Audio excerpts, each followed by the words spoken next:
This is called Butt Plug It Up. What's all the fuss? Just be patient, cried the president of BP, the bloody prince, all the way from Great Britain, while pounds upon pounds of bubbling petrol at pumps around the globe. Well, the people are still buying. Power is still in the hands of the people, yet silver nozzles butt plug the potential in our palms. The petroleum presidents must have butt plugs or something else obscuring their sight where their heads are at. Being patient and placid has been the people's routine, but it's time to take our buying power and put it to real use before the wealthy, bloody princes of the world have our lips cemented to the faucets of their bubbling petrol for good, forever lining their pockets with British pounds. But we mustn't place sole blame on the British. Pounds of guilt rests on those who have done anything but help, plugging the media with plastine promises. How many mouths have flocked to the bubbling petrol to wash all those tar and feathered birds? Be patient, they say.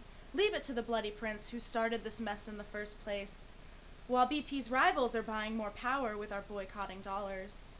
We are selling our very buying power, the only power left a population can truly boast, cheerfully forking over British pounds, Canadian and American dollars, trillion of yen and pesos to these bloodthirsty princes.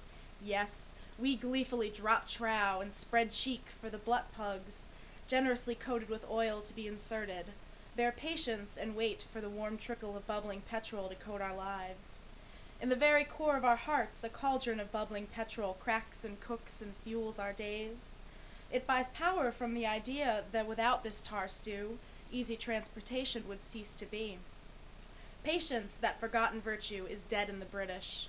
Pounds of slimy, suffocated sea life prove all countries' virtues also reek like unwashed butt. Plugging the holes in the truth, all of our hands are bloody, princes and presidents and petroleum patrons alike.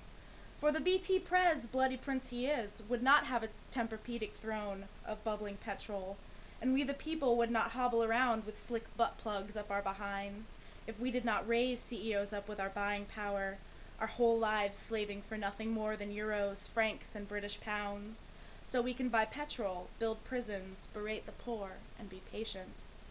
Bloody princes, we are taking back our buying power. Bubbling petrol will no longer rule our lives, nor will British pounds. But also, plug up the leak for fuck's sake! We will no longer be patient!